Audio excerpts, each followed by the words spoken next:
Je vous souhaite la bienvenue à ce nouvel épisode de ma podcast, La parole aux trans. Aujourd'hui, j'ai le plaisir d'accueillir Faye Johnstone, une femme trans qui a grandi au Nouveau-Brunswick mais qui demeure maintenant à Ottawa. Faye est directrice exécutive de Wisdom to Action, une firme de consultation et une entreprise sociale, et présidente de la Society of Queer Momentum, une organisation à but non lucratif de défense des droits des personnes LGBTQIA+. Elle fait de l'activisme pour les droits des personnes trans et queer, et elle est une voix récurrente dans les nouvelles canadiennes sur les questions LGBTQIA+. Au cours des 10 dernières années, elle a aidé des centaines d'organisations à travers le Canada à renforcer leur capacité d'inclusion des personnes LGBTQIA+. Elle a été la Grand Marshal du défilé de la fierté à Ottawa en 2023 et a reçu le prix de la jeune entrepreneuse LGBTQIA+, de l'année décerné par la Chambre de commerce LGBTQIA+, du Canada. Elle a été aussi mise en vedette sur une barre de chocolat Hershey. Je suis très heureuse que tu aies accepté l'invitation, Faye. Je sens qu'on va avoir une très belle discussion. Et je sens le même. Alors, merci pour l'opportunité de discuter avec toi ce soir. Parfait. Donc, pour débuter, j'aimerais que tu nous parles un peu justement de ton parcours, de ton histoire, puis des moments aussi que tu as passés au Nouveau-Brunswick. Pour commencer, je suis 28. J'étais né au Nouveau-Brunswick, mais comme tu as dit, je vis maintenant en Ottawa, mais mon travail est basé au Nouvelle-Écosse. Alors, j'ai un petit peu de ma cœur, il est toujours dans les provinces, dans les Maritimes et dans l'Est Canada. Je suis maintenant à ma travail, comme je suis la directrice, comme tu as dit, de Wisdom to Action, et on soutient les organisations à but non lucratif et des services de santé, services sociaux et communautaires au sujet de l'inclusion des personnes queer et trans et de l'inclusion plus générale. Et aussi, on les supporte à engager les communautés dans leurs services et améliorer leur approche et agrandir leur impact plus généralement aussi. Et à l'autre côté, je suis la présidente du Société Queer Momentum, et là, on essaie de mobiliser les communautés queer, trans et nos alliés pour combattre la montée du haine et pour encourager les gouvernements, les institutions et les systèmes de respecter et améliorer les droits et la santé et l'égalité des personnes queer et trans. Mais mon histoire, plus généralement, ici, a commencé au Fredericton, mais j'étais né en Fredericton, mais on vivait à Ormocto ou Gagetown. Alors, mes deux parents ont été membres des Canadian Armed Forces.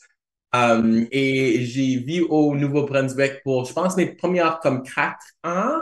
Après ça, on a déménagé, mais on est revenu pour les troisième à cinquième année de mes études.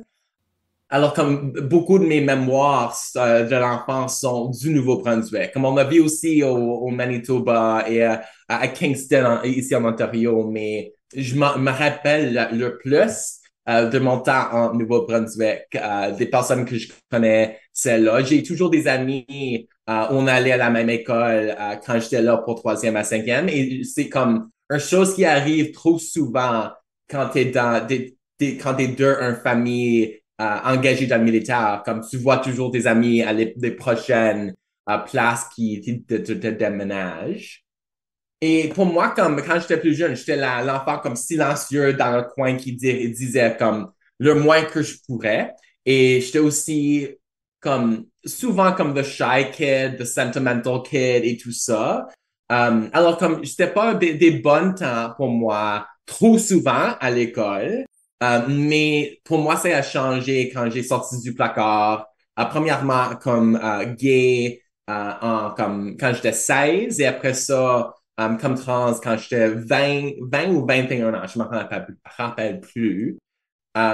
Et les deux fois là, c'était des changes complètes en qui j'étais et dans ma confidence, ma personnalité et aussi comme mes intérêts, ces expériences comme en me rappelant de comment j'étais traité différent, même quand j'étais super jeune, jusqu'au moment où on me traite différent maintenant parce que je suis trans. C'est ça qui m'encourage ou qui ça fuel, powers mon rôle comme avocat pour les droits des personnes queer trans aujourd'hui. Parfait. Une des choses que tu te rappelles le plus du Nouveau-Brunswick quand tu étais plus jeune, c'était ton expérience au hockey. Est-ce que tu pourrais en partager un petit peu sur ce sujet-là? Absolument. Aujourd'hui, c'est comme, je participe rarement dans des sports, mais le hockey, c'était toujours différent. Je pense que c'était comme like 4 ans quand j'ai commencé à jouer et j'ai joué jusqu'au temps à l'université. Alors pour moi, ça a commencé au Nouveau-Brunswick. Et je me rappelle comme c'était c'est pas une petite province, mais il n'y a pas comme des millions de personnes qui habitent là. Alors, on avait besoin de s'amener à les autres villes pour jouer au hockey avec des autres équipes. Et alors, je me rappelle des temps, et je me rappelle pas de comme quelle ville ou quelle partie du Nouveau-Brunswick, mais je sais on a allé tout partout. Il y avait des matins un petit peu trop tôt, un petit peu trop souvent. Euh, mais aussi comme jouant au hockey, c'était un espace où c'est comme bon pour ta santé et tout ça. Mais c'était aussi comme des espaces où tu peux rencontrer des nouvelles personnes, découvrir des nouvelles amis et tout ça. Mais aussi un espace où il y avait des mauvaises expériences aussi, car comme la même sorte de violence et d'hostilité que j'expériençais à l'école, c'était même plus pire assez souvent sur mes équipes de hockey parce que la culture est différente. Et qu'est-ce qu'on permet, comment on permet les jeunes gars de se traiter, c'est différent dans ces sortes d'espaces que dans une école ou dans une salle de classe. Justement, c'est une expérience qu'on partage parce que moi aussi, j'ai joué au hockey quand j'étais plus jeune. Puis, donc, je me rappelle, comme toi, de ton côté, t'as joué 11 ans au hockey. Puis moi, j'ai joué 7 ans au hockey. Donc, de Timbits jusqu'à Bantam. Nous deux, on jouait dans des équipes vraiment récréatives. On n'était pas là pour faire la NHL, comme qu'on disait, là. On était là pour avoir du fun. Puis... les deux, on aime encore le hockey, on aime le sport. Je veux dire, c'est un beau sport, c'est un sport rapide, comme tu dis. Puis il y a des belles valeurs dans le sport aussi. Le travail d'équipe, tu peux apprendre à connaître des gens, puis ça te permet aussi de te dépasser, aussi de dépasser tes limites. Donc, tous ces éléments-là du sport sont positifs. Puis, de mon côté aussi, je restais en région plus dans le nord de la province. Donc, t'avais quelques équipes, j'ai grandi à Bathurst, donc t'avais quelques équipes à proximité, t'avais Bathurst, moi j'étais à Beresford, t'avais Petit Rocher, puis là après ça, des fois à Belledune, fallait que tu voyages plus, des fois fallait que tu voyages jusqu'à 1 heure pour faire une game, puis après ça les tournois pouvaient être encore plus loin, donc on a connu cette même réalité-là de voyageage, de se lever tôt les matins, puis trop tôt, trop souvent, que je pourrais définitivement plus refaire à cette heure. Mais... comme tu dis, il y a eu des beaux moments comme dans le sport, comme à s'enjoyer, à faire des buts. Des beaux souvenirs que je me rappelle du hockey, mais malheureusement, il y avait j'ai beaucoup de mauvais souvenirs, puis il y a eu beaucoup de mauvaises expériences. Dans mes 7 ans que j'ai joué au hockey, il y a une année où j'ai eu aucun bullying. Donc, les 6 autres années, il y a eu du bullying, de l'intimidation, puis l'année que j'ai pu apprécier, c'est celle-là où les gens me respectaient. Puis que vraiment, tout le monde était là on était tous des amis, puis tout le monde était là pour jouer au hockey, puis gagner des games, puis progresser. Puis c'est l'année que j'ai eu le plus de fun. Puis les autres années, comme tu dis, le hockey est beaucoup affecté par la toxicité masculine, donc toxic masculinity. Puis ça fait en sorte que les gens veulent vraiment que tu rentres dans un certain moule. Je veux dire, dans le hockey masculin, le hockey, c'est un des sports qui est comme très, comment je pourrais dire, qui pousse beaucoup les stéréotypes de la société au niveau de c'est quoi un gars devrait être. Puis ça a été vraiment une source de beaucoup d'intimidation pour moi. Puis comme tu dis, il y a aussi le code du vestiaire, comment je pourrais dire ça, le locker room code. Là. Un exemple que je me rappelle, c'est comme les coachs étaient dans la salle, dans le vestiaire, puis après ça, tout le monde se comportait bien. Puis après ça, les coachs sortaient, puis là, le bullying montait d'un cran. Là, puis c'est comme les gens laissent les jeunes faire, mais n'assurent pas un climat d'inclusion dans les équipes. Puis ça va plus large que l'inclusion au niveau de la diversité de genre. On parle aussi de diversité culturelle, de personnes de couleur aussi qui sont victimes de beaucoup de bullying puis discrimination au hockey. Puis il y a eu des scandales qui sont sortis les dernières années, puis on touche juste le pic du iceberg de qu'est-ce qui se passe dans le monde du hockey. Puis il y a beaucoup de changements à faire pour rendre ça plus inclusif, parce que le hockey, c'est un beau sport. Le sport, ça enseigne des belles valeurs, mais on veut que nos personnes queer, nos personnes trans peuvent en profiter comme n'importe qui en sécurité. C'est ça comme, si on imagine au hockey comme, c'est pas des environnements qui sont inclusifs pour des personnes gays ou pour des gars féminines, pour des femmes trans ou des personnes trans. Même si c'est des espaces où il y a un grand nombre de nous, on existait dans ces espaces. C'est des espaces culturels. C'est des espaces où on veut être présent. Et c'est pas nous qui quittent ces espaces. C'est ces espaces qui nous forcent à sortir. Et c'est ça qu'on oublie. C'est le fait qu'on est forcé de quitter. Mais aussi, on discute pas les Olympiques ici. On discute de la sport récréationnel où on est supposé juste comme participer, comme tu as dit, pour notre santé, pour comme notre physique, pour développer des amis, pour du teamwork et du leadership. Et c'est juste, it's unfortunate qu'on voit une communauté forcée quitter ces espaces. Comme dans mon cas, justement, quand j'ai atteint comme l'école secondaire, hein, c'est à ce moment-là, j'ai décidé de quitter le hockey parce que là, je m'ennuyais à commencer à jouer midget, puis avec le bullying que je faisais face, j'étais comme... Ça m'a vraiment, comment je pourrais dire, sorti du hockey parce que je voulais plus faire face à tout ce bullying-là que j'avais au hockey. Ça m'a enlevé le goût de jouer. Puis quand j'ai décidé de faire à la place, j'ai décidé d'arbitrer pendant 4 ans. Puis arbitrer, j'avais tout le temps, c'est certain, il y avait quasiment tout le temps des adultes avec nous autres. Donc ça aidait, comment je pourrais dire, dans la chambre des arbitres à amener un respect. Puis il y avait beaucoup moins de bullying. Donc le fait qu'il y ait des adultes présents tout le temps. Puis c'est certain que ça prend un certain type de personne pour être arbitre parce que quand t'es arbitre, le monde ne peut pas s'imaginer les choses que les gens vont dire aux arbitres. Je me rappelle d'une game. C'était la première game, j'avais été comme arbitre en chef. Pour ceux qui savent pas que c'est quoi arbitre en chef, c'est la personne qui cale les punitions, là, puis qui cale les buts. Là. C'est ça, la personne qui a les stripes là, sur ses chandails. Puis il y a un coach qui me trouvait un peu trop sévère sur ma première game. Peut-être j'ai calé un petit peu trop de punitions. Là. C'était une game, je pense que c'était des atomes. OK? Puis des fois, c'est pas évident de savoir c'est quoi la différence entre quelqu'un qui fait trébucher quelqu'un ou quelqu'un qui tombe tout seul parce qu'il a perdu le ballon. Donc là, elle était rendue comme, je pense, c'était rendu comme 4 contre 3, je pense, ou quoi de même. Là. Puis il y a littéralement un adulte qui m'a littéralement tombé dans la face. Puis je me rappelle plus exactement des choses qu'il m'a dit, mais c'était très dégradant. Puis à ce moment-là, j'avais comme 14 ans, là, j'avais 16 ans au maximum. Là. Quel jeune qui mérite de subir ça? Puis après ça, se demande pourquoi il manque d'arbitre. Commençons donc à être plus respectueux, justement, dans les équipes de hockey, mais aussi envers tout le personnel autour aussi. Donc, ça a été une expérience que j'ai eue quand j'arbitrais.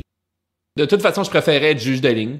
Je préférais caller. Mon trip, là, c'était caller les offside, les hors-jeux, là. C'est ça que j'aimais faire. Être sur la ligne bleue puis caller ça, là. Ça, c'était mon trip, là.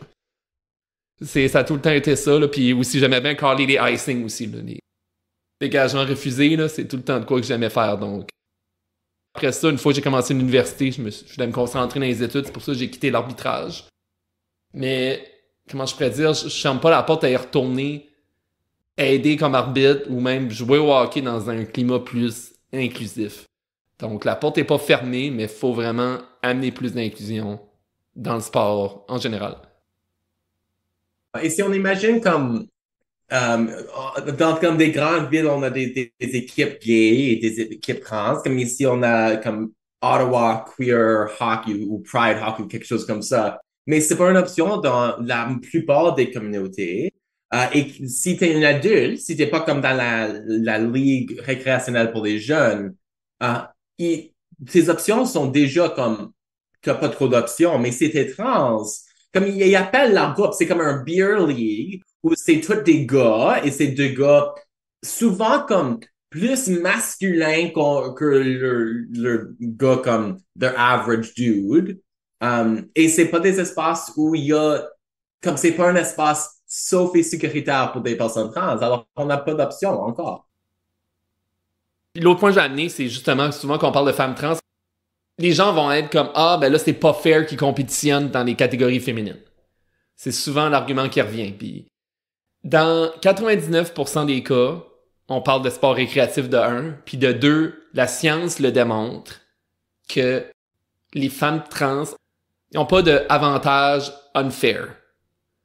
Donc, puis la science le prouve, il y a eu le Centre canadien pour le sport, là, je pense en 2022, qui ont fait une étude là-dessus, une très bonne étude, là, qui montre justement avec des chiffres parce que les avantages dans le sport viennent pas juste du niveau de testostérone, qui varie d'une personne à l'autre.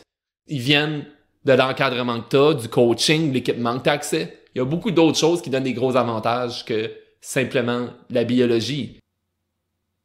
Comme si tu es un jeune avec tes parents qui ont beaucoup d'argent, ils peuvent te mettre dans des classes spéciales. Tu peux avoir comme un coach expert. Donc, tout ça, c'est aussi du comme unfairness. Et si par coïncidence, tu es plus comme tall et petite, tu vas être mieux à certains sports que des autres. Alors, c'est pas comme... Il y a une conversation au sujet de la fairness en sport, mais c'est utilisé maintenant pour attaquer les droits et la participation d'un petit nombre de femmes trans qui veulent juste jouer la sport.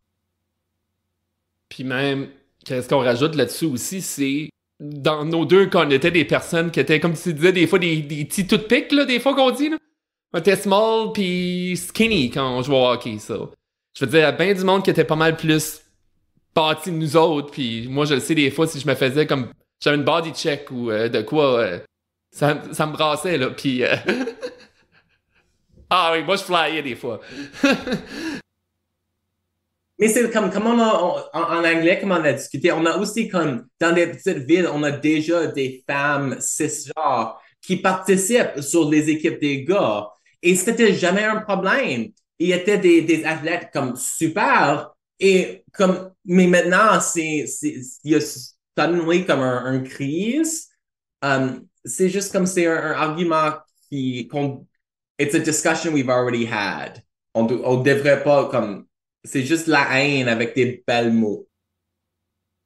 Exact. Je me rappelle, quand je jouais au hockey, dans plusieurs de mes années, il y avait des filles qui étaient dans les meilleures joueuses de mon équipe. Moi, pendant la plupart de mes années, j'ai eu des équipes mixtes. Donc, il y avait quelques filles dans nos équipes. Des fois, il y en a eu jusqu'à 3. Je m'en rappelle plus.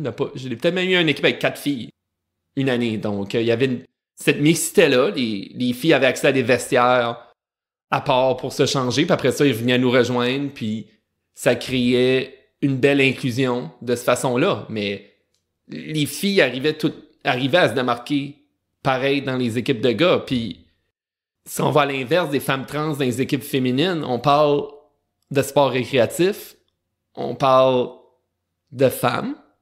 Puis, faut pas oublier que quand on parle, nous autres, nos expériences au hockey quand on était jeunes, avant la puberté, nos corps sont pas mal pareils. Puis c'est juste au moment où les hormones commencent à, comment je veux dire, la testostérone commence à apparaître dans notre système que là, ça a un impact sur la croissance de nos muscles, par exemple. Je vais faire un épisode dans les prochains mois, là, spécifiquement sur le sport pour les personnes trans, là, en expliquant vraiment toute la science derrière ça. Mais qu'est-ce que je peux dire pour aujourd'hui, c'est les personnes trans qui prennent des traitements hormonaux, qui est souvent le cas pour des femmes trans ou des bloqueurs, ont aucun avantage unfair, même aux Olympiques, même dans un contexte compétitif. Puis dans un contexte récréatif, faut laisser les gens jouer. Je veux dire, c'est aussi simple que ça. faut laisser les gens jouer parce qu'il faut se dire, une femme, c'est une femme. Puis je pense pas qu'il y a aucune femme qui veut blesser d'autres femmes. N'importe qui sait qui est plus fort que les autres. Ça en enlève le genre de la discussion. J'ose espérer à un moment donné qu'il y ait une conscience de sa force pour ne pas blesser les gens quand tu joues dans un sport comme le hockey. Le genre a rien à voir avec ça. Je parlerai d'un dernier sujet avant qu'on termine notre entretien. Puis c'est de quoi qu'on avait parlé justement en anglais. T'avais nommé ça The Whiplash of Privilege. Suite au coming out. Parce que je trouve une expérience assez unique qu'on a comme personne trans. Quand tu fais ton coming out, puis que tu t'identifies à un genre en particulier, par exemple d'un gars qui fait son coming out comme femme trans ou d'une femme qui fait son coming out comme gars trans, par exemple, c'est une situation unique qui te fait vraiment remarquer les inégalités au niveau des genres, puis les différents stéréotypes qui existent, puis la différente manière que les hommes et les femmes sont perçus par la société. Donc, j'aimerais peut-être avoir un peu ton expérience là-dessus des choses que peut-être qui t'ont frappé suite au coming out ou des choses que tu as remarquées. Ouais, alors comme quand j'étais plus jeune, j'étais comme la gars assez stéréotype. Je me cachais avec la masculinité. Mais après ça, comme quand j'ai sorti du placard comme gars gay à ce point-là, j'étais un petit peu plus féminine. Mais c'était au moment que j'ai sorti du placard comme femme trans que le monde a changé. Et avant que j'ai sorti du placard, je pourrais comme m'amener chez moi à 2 heures du matin après un bon vendredi avec des amis et j'aurais pas peur des étrangers. Maintenant, en espace public, il y a toujours un parti de ma tête qui pense à ma sécurité physique et émotionnelle dans ces moments. Et c'est comme du whiplash pour moi de réaliser que dans 12 heures, comme du dernière fois que j'ai sorti de ma maison avant que j'ai sorti du placard, de la prochaine fois que je m'ai sorti comme femme trans, le traitement de moi a changé réellement et d'un extrême que moi, je pourrais préparer pour cette expérience. Et dans ce moment, comme mes jambes, I was shaking.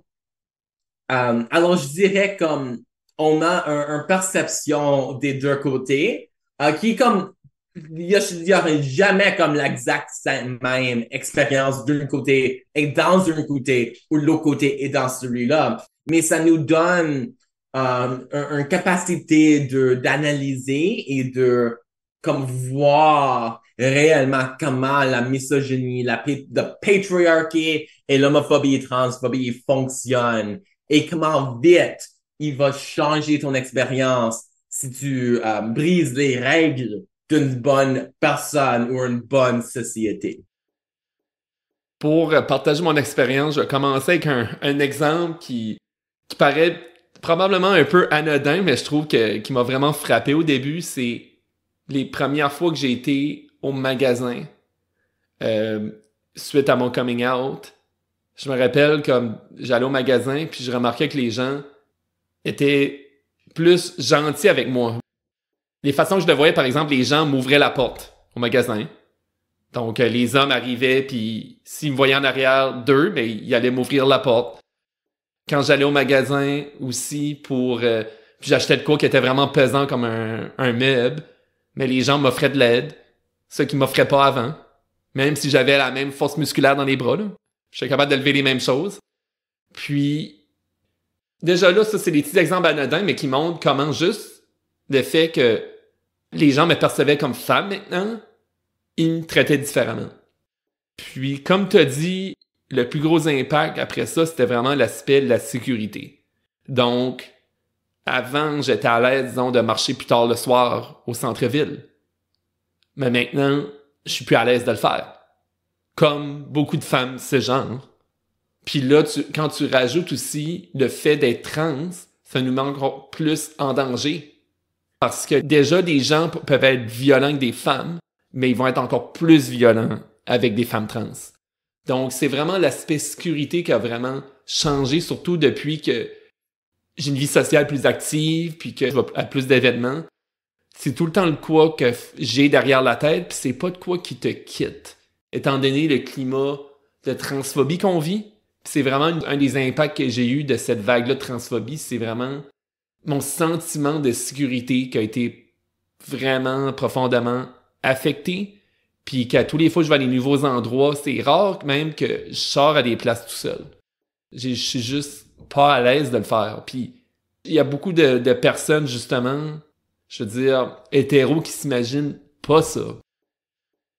Comme le monde réalise pas les étapes qu'on doit prendre chaque jour juste pour faire ça qu'on est sauf et sécuritaire. Comme, c'est les petites choses, mais c'est chaque jour, on doit y penser. Proche à nous, on regarde pour faire ça que c'est pas quelqu'un qui dirige la haine vers nous. Comme c'est ça la vie de trop de nos communautés même aujourd'hui et c'est ça. On deserve better que ça. Puis, quand tu rajoutes là-dessus aussi les inégalités qu'on voit dans la société, on parlait en termes d'emploi.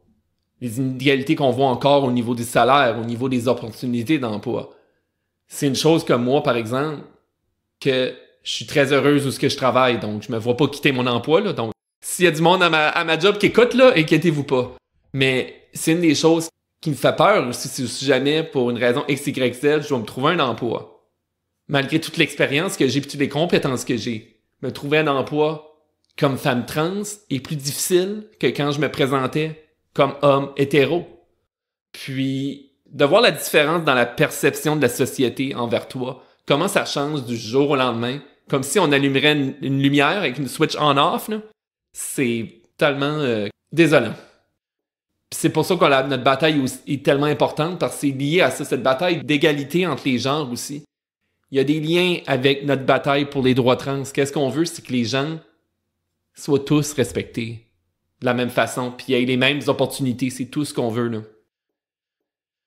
On est rendu à la fin de la podcast. Donc, j'aimerais que tu nous partages justement de quelle façon les gens peuvent en apprendre plus sur toi et aussi les projets que tu entreprends, puis ton entreprise, puis aussi c'est quoi les meilleurs moyens de communiquer avec toi. Ouais, parfait. Alors, merci beaucoup pour l'opportunité d'avoir cette discussion avec toi. Si des personnes qui regardent veulent me contacter, tu peux me trouver sur Twitter à @FayeJohnstone. Tu peux aussi trouver notre site web momentumcanada.net et sur Instagram, c'est Fading Away. Je pense que ça, c'est tout. Alors, merci beaucoup pour la discussion et merci pour tout le monde qui me laisse faire le mieux que je peux en les deux langues que je parle. C'était vraiment un privilège de t'avoir sur la podcast. J'étais super heureuse que tu acceptes l'invitation, puis je pense que toutes les personnes qui écoutent vont vraiment en apprendre beaucoup des expériences que tu nous as partagées. Je vous invite à vous abonner à mon podcast sur Apple Podcasts, Amazon Music, Spotify et Google Podcasts et à me suivre sur Facebook et Instagram. N'oubliez pas qu'une société plus inclusive pour les personnes transgenres profite à tout le monde. Merci et à la prochaine.